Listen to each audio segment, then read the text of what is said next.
Blood, it said, binds, defines, and curses. Sullivan, a name he's adopted, though not his real name, carries a dark past. His childhood was marred by constant parental conflicts, forcing him into boarding school to escape the turmoil. But isolation only hardened him. At a young age, Sullivan's anger issues manifested violently. In a fit of rage, he stabbed a high school classmate, leaving a lasting scar. The incident left him shaken, and he attributed his actions to an external force, apologizing profusely. "The devil made me do it," he pleaded.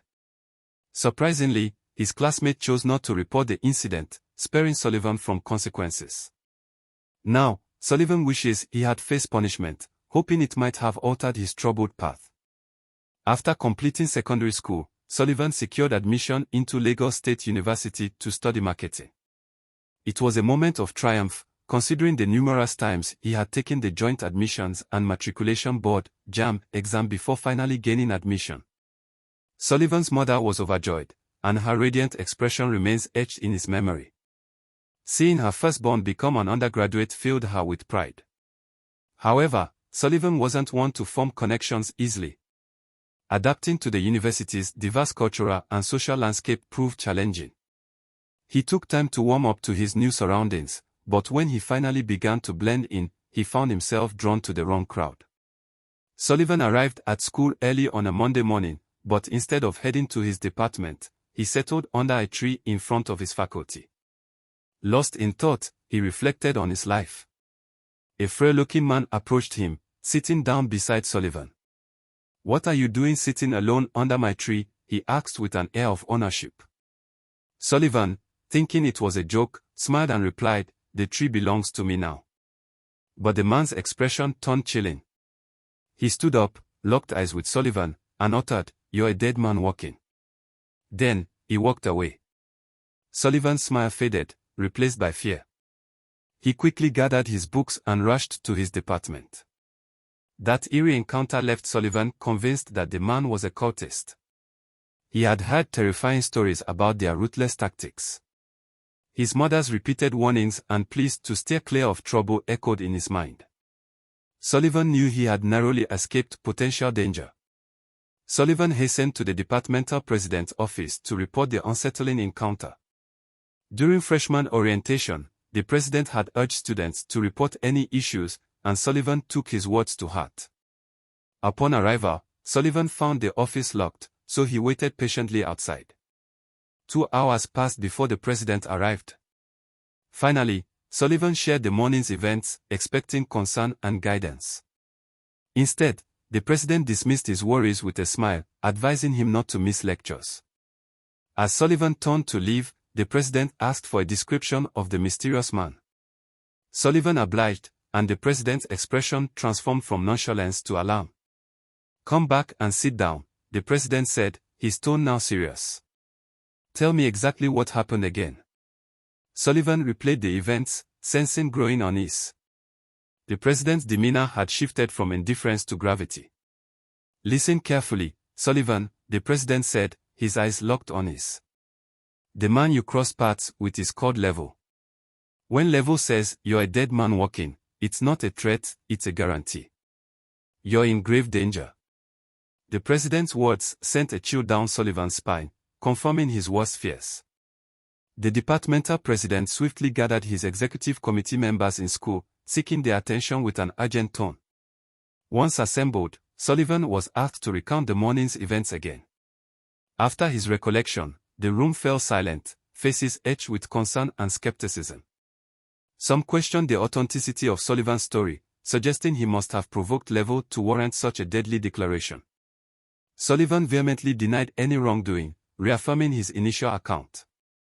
The executives decided to intervene, dispatching a member to locate Level and plead for leniency on Sullivan's behalf. As efforts to reach Level proved futile, Sullivan's anxiety escalated. Confined to the departmental office for safety, he regretted speaking up earlier. Hours passed before Level was finally found. Sullivan, flanked by the departmental president and executives, prostrated himself, begging for mercy alongside his advocates. The frail-looking figure loomed before him once more, his presence commanding fear. Sullivan's fate hung in the balance as he pleaded for his life. Sullivan, the departmental president, and executives remained prostrated on the floor, begging for Level's mercy. Level ordered the president and executives to rise, leaving Sullivan alone, humbled. Level revealed his motivation for the death threat, Sullivan's perceived pride and suspected affiliation with a rival cult. He introduced himself, boasting of his membership in the notorious Black Axe Confraternity. Level instructed his men to search Sullivan's pockets and phone, ensuring no incriminating evidence or rival cult contacts existed. After intense scrutiny, Sullivan was released, but not before Level confiscated all his cash. As a final dictate, Level commanded Sullivan to report daily upon arrival at school. Sullivan hastily agreed, "Yes, sir," before swiftly exiting the office. Shaken, Sullivan skipped school for 2 weeks, reeling from the heroin encounter. Sullivan fled school that day, heading straight home. His first call was to friends in the hood who hadn't gained admission yet, sharing his heroin experience. They mocked him, calling him weak for fearing a mere threat. Their laughter infuriated Sullivan. Later, he met his mother, who was delighted to see him. She inquired about his school life and friendships. Sullivan forced a smile, deceiving her with a fabricated account of newfound friendships. For 2 weeks, Sullivan skipped school, fear gripping him. He'd pretend to leave for school but hide at his friend's place, killing time. Eventually, he mustered courage to return. That Monday morning, Sullivan arrived at school, anxious and vigilant. Every passing student seemed suspicious. He greeted everyone warmly, cautious not to provoke anyone. Sullivan sat in the front row, avoiding the back where bad guys typically sat. The day passed slowly, with no encounters with Level or his men. Later, he bumped into the departmental president, who noted Sullivan's absence. Sullivan fabricated illness as an excuse. When asked if he'd seen Level, Sullivan denied any encounters. The president advised Sullivan to buy Level a gift, preferably wine, and avoid him. Sullivan thanked him and promptly left school. Sullivan's path crossed with Level again, as he returned to class from lunch. A whistle pierced the air from under the faculty tree. Sullivan's instinct screamed caution, but a gentle touch on his shoulder halted him. A stranger pointed toward the tree, relaying Level's summons. Fear gripping him, Sullivan approached the tree, face to face with Level once more. Level demanded explanations for Sullivan's absence and disregard for his instructions. Sullivan hastily apologized, fabricating a search for Level. As they spoke, Level's cohorts rifled through Sullivan's pockets, emptying them. A hushed conversation caught Sullivan's attention. "If you want to blend this guy, let's do it quickly, before Lord Confraternity gets him. He's starting to recognize us." Level recalled Sullivan, inquiring about his hostel. Sullivan feigned commuting from home, revealing his parents' Beriga residence. Level's men suggested Sullivan join them, offering temporary lodging. Sullivan stalled, citing parental permission. Level's grip tightened. Sullivan spent the day under their watch. Escape seemed impossible. On March 7th, Sullivan's fate was sealed. At Suntan Beach, Beddigri, he was initiated into the movement. Before the initiation day, Sullivan struggled with the weight of his secret. He considered confiding in his mother about the pressures at school, but hesitated, knowing her emotional nature and the hard-won Lagos State University admission. One of Level's associates, noticing Sullivan's reluctance, offered words of reassurance. "Your true self defines you, not the cult," he said. "Your personality will shine through after joining. Don't be afraid, I'll guide you through." Sullivan pondered these words and ultimately decided to join. He was tasked with purchasing specific items for the initiation, including 2 axes, symbolizing his new identity.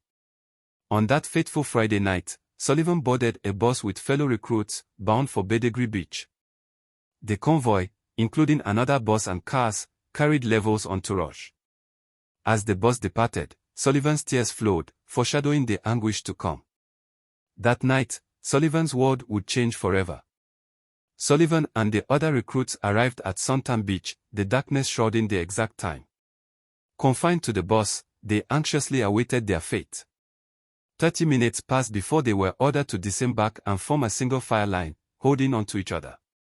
As they approached the blazing fire, Sullivan's heart raced. The men surrounding the fire wore black berets, hooded tops, and scarves concealing their faces. The recruits were halted and spaced 4 yards apart. Ordered to strip naked, they complied. Kneeling, the initiation began. Each recruit was questioned, "Who brought you here?"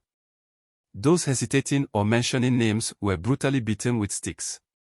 Sullivan's answer, "Level," earned him the worst beating of his life. The first lesson, secrecy. Don't snitch on a brother. Many fainted from the violence. Resistance was met with stabbing. The loud music drowned out their cries. They were warned, even death was a price to pay for wisdom. Blood oaths were sworn, and incisions made on their backs. Sullivan and the others were assigned to different mentors for further orientation. 17 recruits underwent initiation, but only 9 returned to Lagos State University. Abandoned at the beach, they found their way home alone. Sullivan bled profusely, seeking refuge at a friend's house in the hood. He slept through the day, awakening that evening as a bona fide member of the Neo-Black movement. Sullivan awakened, recounting the previous night's ordeal to his friend, who listened with horror. His friend blamed Sullivan for attending the initiation, but Sullivan justified his decision, citing the difficulty of gaining admission and his reluctance to abandon school. 7 days later, a grand induction party was held at a prestigious Lagos hotel. Sullivan and fellow new members were prescribed attire, white shirts, black trousers, yellow socks, and black berets. Attendees from various Lagos schools, including University of Lagos, Lagos Polytechnic, Yabitech, and Lagos State University, gathered according to their tempos. Tempo heads presented new members, and Sullivan was among those introduced. That day, they received new names, while their original names became Jew names. They learned the creed, history, and origins of the Neo-Black movement. They discovered the headquarters location and felt privileged to be chosen by Korofo, the movement's deity.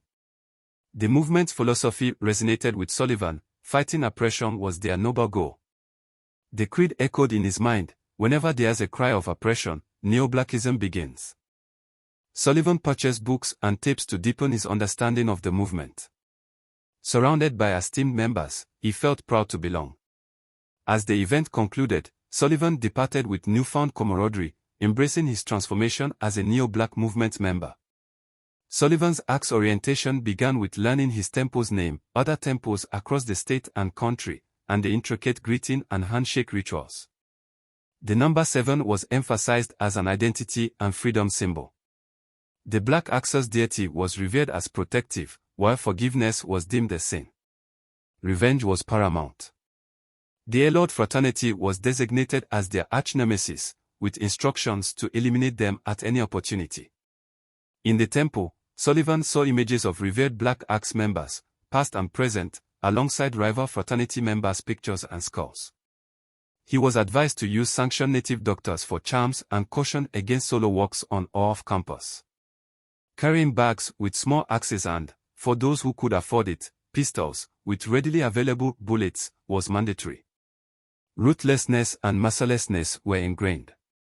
The orientation culminated in learning how to eliminate rival fraternities, with a chilling mantra, "Don't look into the eyes of the one being killed."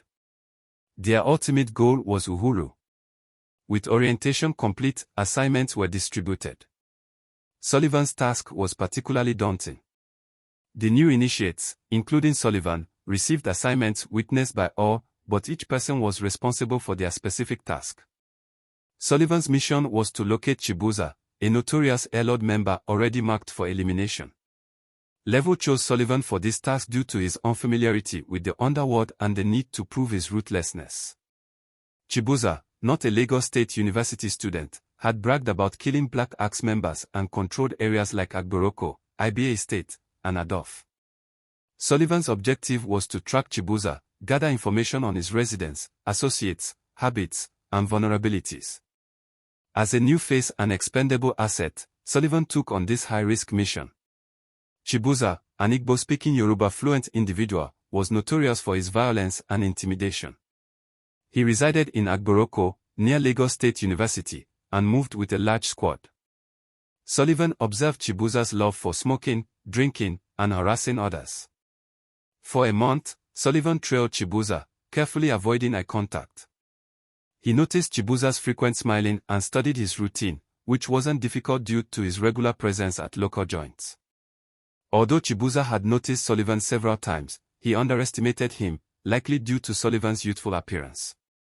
After weeks of surveillance, Sullivan reported back to his Black Axe associates, confirming Chibuza was ready to be taken down.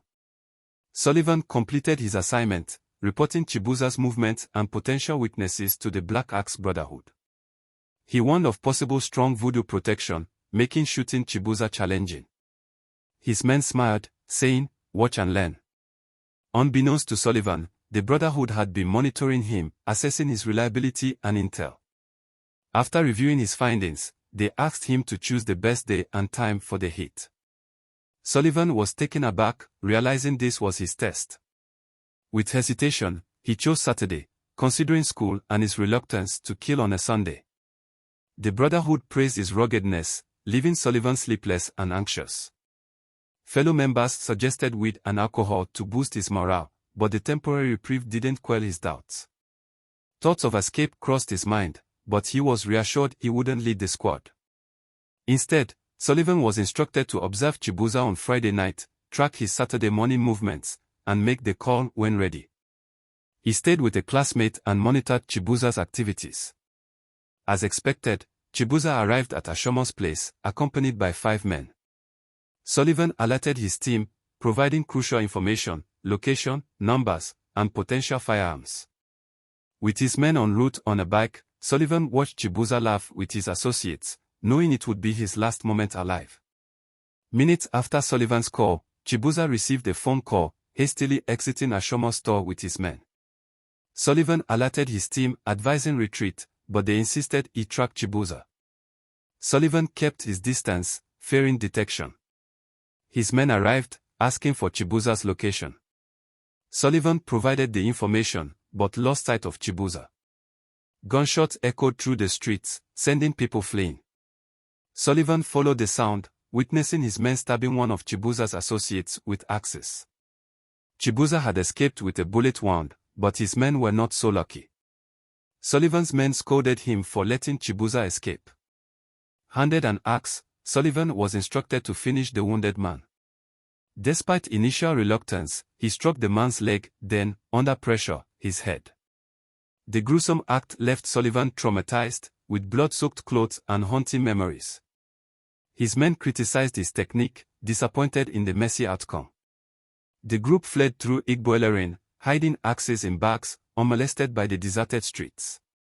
That night, Sullivan's nightmares echoed, "I just killed a dead man."